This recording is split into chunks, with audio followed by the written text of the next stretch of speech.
short लाएर अहिले हामी चाहिँ यहाँनिर के भन्छ के डाँडा भन्छ अब भाइट गुम्बा त्यस्तै त्यस्तै होइन त्यहाँ आइसकेको छ मैले चाहिँ अब टक्क देख्न सक्नुहुन्छ यहाँनिर टक्क होइन विदाउट हेलमेट हिँड्दा चाहिँ यसलाई समात्नु पऱ्यो टक्क अनि बाजे बाउ ल्यान्डसम्म देखिरहेको छ यहाँबाट बाटो बनाइसकेको छ अहिले चाहिँ ल यो त फर्किदिइरहेको त्यो मान्छे फर्किदिइरहेको होइन स्पिडमा आयो फर्किदिइरहेको त्यही हो गाइस यहाँ पनि बवाल घर बनिसकेको रहेछ अब अहिलेको लागि चाहिँ अब त्यही हो 2-3 दिनपछि आएर पर्छ ल बवाल बवाल बवाल ल स्थिति बवाल छ यहाँनिर ल है त चौधरा है त बवाल चौधरा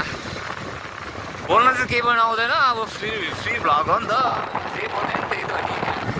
खोला सोला छ यहाँ टक्क खोला लिन सक्नुहुन्छ मामाको भ्यान आइसकेको छ यहाँ टक्क पुरानो होइन बुढी आज अनि चट त्यही हो यहाँ कारखाना सारखाना रहिसके कारखानाहरू पनि अनि त्यही हो अब आफ्नो मोबाइल भने चाहिँ त्यस्तै छ होइन भ्लग चाहिँ फेरि बवाल बढाइदिन्छ फेरि